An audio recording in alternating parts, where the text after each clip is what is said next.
We know from the Enochian legend that angels, a specific category known as the Watchers, relinquish their heavenly dwelling in favour of the beauty and allure of the mortal women. So tempted by the flesh of womankind, the angels disobey their God's instruction to watch over the humans and cannot help themselves from taking the women for themselves. The result of this unholy union are the Nephilim, bloodthirsty giants who not only terrorise humanity, but all but nearly ruin the entire earth. The fathers of these creatures, the angels, only further contribute to humanity's decline by teaching them all kinds of forbidden knowledge and arts, including sorcery and warcraft. By the end of the narrative, we see these fathers of the Nephilim imprisoned, whilst the Nephilim themselves are subject to the flood, where they are believed to perish, at least in the physical sense. The fate of the women, on the other hand, these mothers of the Nephilim, who were seduced or taken by the angels, is left strangely open-ended. As if an afterthought, it isn't until chapter 19 of the Book of Enoch does the narrative aim to give us some semblance as to what happened to these women, although the explanation given only serves to generate more curiosity. In today's episode, we'll be looking at what happened to the mothers of the Nephilim, using not only two translations of the Book of Enoch, but also the traditional biblical account to help piece this mystery together. The traditional Genesis account and the Enochian account deviate from each other quite drastically. Whilst merely a footnote in the former narrative, Enoch is the sole protagonist of the latter, whereby we see him flown through the cosmos and experience the divine world through his eyes. In the Genesis account, whilst there is mention of Nephilim as men of renown, or heroes of old, they are not featured as diabolical, monstrous giants that devour the earth, but again prove to be mere footnotes, largely overlooked by the average reader. The fallen angels, these Watchers, are also detailed in the same capacity, where they are not noted as Watchers, or even angels for that matter, but rather as sons of God. It's worth noting here that this statement is contested by modern scholars, but at the very least, we can agree that these angels, or sons of God, do not play any role in the traditional Genesis account beyond this mention. They certainly don't go about seducing the mortal women or impregnating them. One of the only overlaps between the Genesis account and the Enochian account is the flood, although the motivation behind the flood is somewhat different. In the Genesis account, the biblical God sends the flood because humanity had become irredeemably wicked. The Lord saw how great the wickedness of the human race had become on the earth, and that every inclination of the thoughts of the human heart was only evil all the time. The Lord regretted that he had made human beings on the earth, and his heart was deeply troubled. So the Lord said, "I will wipe from the face of the earth the human race I have created, and with them the animals, the birds, and the creatures that move along the ground. For I regret that I have made them." However, in the Book of Enoch, it is believed by some that God sends the flood specifically to wipe out the Nephilim, who had become so dangerous and so large in number that this was the most effective way to deal with them. However, it should be noted that this task is also delegated to the archangels, specifically Archangel Gabriel, who was told rather candidly to destroy the Nephilim and wipe them from the face of the earth. Both accounts could hold some truth, where it's possible that God sent the flood in the Enochian legend to thin the ranks of the Nephilim, and then had Gabriel and the other angels who remain loyal eliminate the stragglers. We see this exemplified in the Manichaean Book of Giants, another apocryphal narrative, that sees two principal Nephilim in Oya and Haya actually survive the flood and even encounter Leviathan, before being picked off by the angels all the same. The reason I bring up the flood is because this is where most would point to when discussing the fate of the mothers of the Nephilim. Indeed, if the flood wiped out all human life from the face of the earth, it's pretty safe to say that this is where the mothers met their end too. Truthfully, it could have been a very open and shut case. The mothers of the Nephilim simply weren't that important enough for the original writers to elaborate on, and because the writers quickly ignite the chaos that follows in the Enochian story, it's reasonable to believe that there just wasn't enough room to detail the demise of these women. After all, they had served their purpose to the narrative in birthing the Nephilim, and so most people would naturally assume that these women would then perish in the flood, right? Well, that would have been the case, had it not been for chapter 19 of the Book of Enoch. According to the Greek manuscript tradition, the mothers of the Nephilim are shown to become sirens, the very same sirens believed to be associated with temptation and seduction. We are told, "And the women also of the angels who went astray shall become sirens." If it wasn't for this line, most people would probably be content to let the fate of these women slide into obscurity. After all, they probably would have drowned in the flood as aforementioned. But now, because of this line, which in all honesty is kind of haphazardly taped onto the end of another line, which details the Watcher's imprisonment, another dimension is created by which these women not only survive the flood, but also adopt a new darker purpose. Okay, you might be saying, so the women became sirens. Great. Job done, right? I mean, sure, it's a little random, a little ambiguous, and somewhat incongruent with biblical theology, unless you include the translations by St. Jerome, where sirens do appear in the place of animals, but at the very least, we get the idea that the mothers here came to represent some kind of evil. But of course, yours truly just couldn't let it go there. It should be noted that many scholars believe that since the discovery of the Dead Sea Scrolls in the caves of Qumran, the Book of Enoch was likely originally written in Aramaic.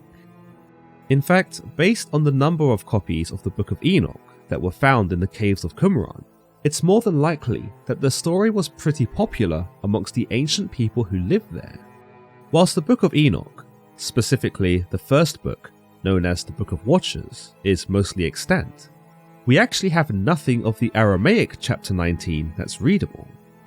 Instead, what we use to fill the gap is the Greek translation, which was found in the grave of a Coptic monk believed to have been authored somewhere in the 4th or 5th century.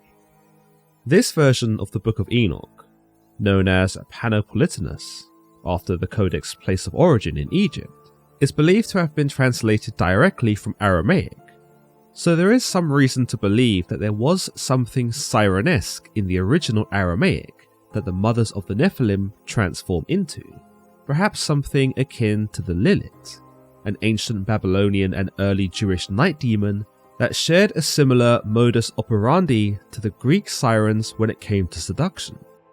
However, another prominent text, the Ethiopian Book of Enoch, written in the ancient South Semitic language of Ge'ez, gives us a completely different notion as to the fate of the mothers of the Nephilim, that they became peaceful. We are told, "And their wives, whom the angels led astray, will become as peaceful." Whilst I believe there is a school of thought that promotes the idea that the Book of Enoch written in Ethiopian Ge'ez is the original, modern scholarly thought is that the original was either written in Hebrew or again, Aramaic, and that the Ethiopian Book of Enoch was likely a translation of the pre-existing Greek text, or at least a textual basis. In any case, we are still left with two rather contradictory accounts, one where the women became sirens, and one where the women became peaceful. Which is the correct one? It's impossible to say. If both texts were translations of the Aramaic, it is entirely possible that some of the original Aramaic lost its meaning, or was otherwise converted into something new. It also wasn't beyond the Greek translators of the Panopolitanus text to make omissions and stylistic modifications when compared to the original Aramaic, so it's entirely possible that they may have done the same with chapter 19, effectively punishing the women for their involvement with the Watchers by turning them into sirens. On the other hand, you might say that the Ethiopian writers sympathized with the women, viewing them as victims of the Watchers, and so opted to give them peace. We can see these two rhetorics displayed simply by the way each translation is written. The Greek version tells us that the women went astray, suggesting that they decided to couple with the angels on their own accord, or, in some interpretations, may have actually been complicit in luring the angels to them in the first place. Meanwhile, the Ethiopian account tells us that the women were led astray, implying that they otherwise would have been righteous, honest folk, had the angels not come down and corrupted them. The most glaring omission by the Panapolitanus Book of Enoch is why these women became sirens of all things, and what their purpose as sirens even serves going forward. To the modern reader, the connotation of siren evokes sentiments of evil and distrust. It makes us think of feminine creatures that tempt man away from the righteous path, who can corrupt him into doing wicked things, and subsequently reward him through sexual immorality. Yet it does draw into question why the women are turned into these creatures when the sexual immorality, or the unholy fornication with the angels, has already transpired. Perhaps it could mean that their union with the angels was something of a rite of passage toward this new evil lifestyle, and that once this line was crossed, there was no turning back for these women. It might be said that in this, the use of siren is hyperbolic, a metaphor to demonstrate that these women committed such a tremendous sin that they were now beyond saving. One thing that stands out with this evolution of woman to siren is that we can't be sure what sort of siren Panapolitanus has in mind. Indeed, if we consult various literary texts, we find that the siren doesn't have a single distinct form, but is rather portrayed with diverse characteristics. In Homer's Odyssey, for example, the siren is an amalgamation of woman and bird, whose evil inclination has her luring sailors to death with captivating songs. In later works, by Euripides, Helen is seen to summon the sirens to share in her sorrow with a mournful song, hinting at Helen's despair and longing for death. According to Ovid, the sirens could be seen as souls of the dead, or at the very least, physical representations of the underworld, those who even accompany Persephone on her descent to Hades. The Greek translation of Enoch doesn't tell us what version of the siren that these mothers of the Nephilim are meant to embody. Could they be the feminine-faced winged creatures that haunt sailors in the Odyssey? Could they be the woeful spirits that join the mourning Helen in her anguish? Or could they be the sorrowful companions of Persephone, eternally drawn to the underworld as a result of their evil nature? Perhaps it's a combination of all three. Perhaps it's none at all. As previously mentioned, chapter 19 of the Book of Enoch is a crucial section, where the Archangel Uriel explains to Enoch the punishment of the Watchers, who whilst imprisoned in hellish circumstances, are allowed to continue vexing mankind by use of their spirit. Indeed, their physical bodies are bound up in chains and scorched by pillars of fire, but their spirits are essentially free to continue their havoc. As this explanation to Enoch directly precedes the fate of the mortal women, it does lead us to believe that the women may have also shared this same liberty in the guise of sirens, vexing and corrupting humanity just as their fallen angelic husbands are said to do. If we consider the sirens as dangerous temptresses, like in Homer's Odyssey, it does go hand in hand with this idea of the women's evil persisting even after death. Sure, they might not necessarily target sailors exclusively, but the method in which they lure their targets, corrupt them, and possibly even turn them into weapons for which to enact wickedness, might very well suit this rhetoric.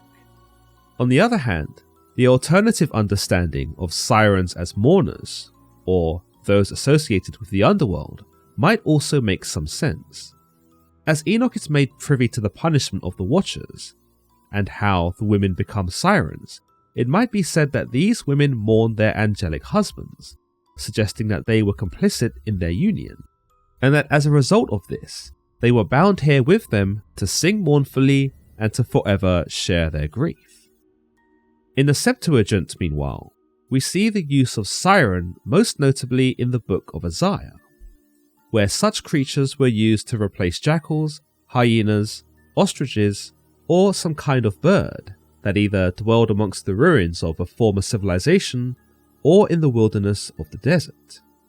Later, the siren appears in the book of Micah, where it is associated with wailing and mourning, perhaps a nod to the sirens associated with Helen in Euripides' account.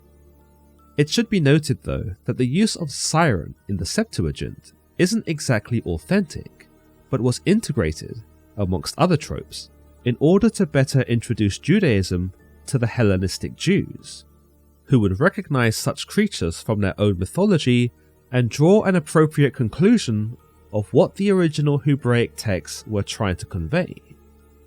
Perhaps by this same token, the scribes of Panopolitanus were trying to do the same thing with the Book of Enoch, for we do see the use of Tartarus, the Greek hell, utilized in this translation too.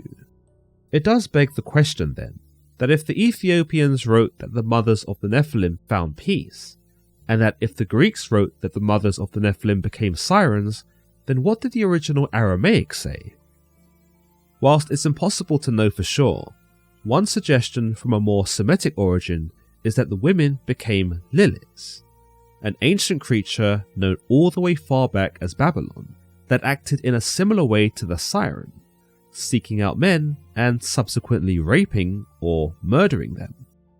We also see the Lilith appear explicitly in various translations of the Bible, where, like in the Septuagint, the Lilith resides amongst the wild animals that roam desolate places.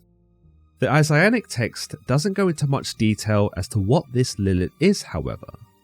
Indeed, the New International Version and King James Version of the Bible omit this Lilith entirely and refer to it simply as a screeching owl.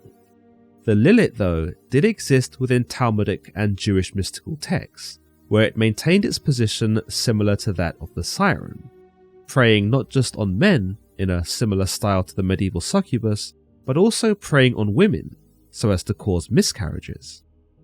Though the Greek sirens, the Gyes peaceful, and even the Semitic Lilith to some extent may be reconciled within the narrative, they do all nonetheless leave the reader wanting. We don't know why God chooses to turn these women into monsters, nor do we know why or if he pardons them and allows them to experience peace, whether in an afterlife or in some continued existence.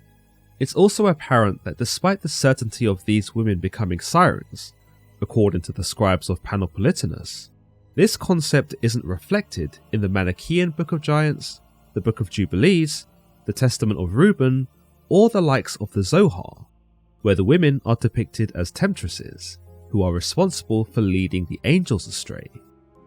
The Ethiopian interpretation is also rendered incongruent when in conjunction with these texts too, because if the women were the ones who led the angels astray, then why would they be rewarded with peacefulness? Given how elaborate the stories that were spawned during the Hellenistic to the late antique periods could be, it's surprising that there are no traditions that link the mothers of the Nephilim with becoming sirens, Liliths, or attaining any remarkable repose. If the scribes of Panopolitanus are to be believed, then it's frustrating that ultimately we don't know why these women became sirens, much less what they intended to do as these creatures going forward. Could it be the case that the intended audience at the time were so familiar with the power of sirens and Liliths that no further explanation was needed? Or could this have simply been a mistranslation on behalf of either the Greek scribes, who rendered these women into monsters, or the Ethiopian scribes, who gave them an unmerited peace? Let me know your thoughts in the comments below, and if you enjoyed today's video, then please leave a like, as this does trick the algorithm into recommending more of my content. We're also really close to 1 million subscribers now, so if you want to help push us over the edge, then do smack that subscribe button and consider becoming a channel member. Until next time.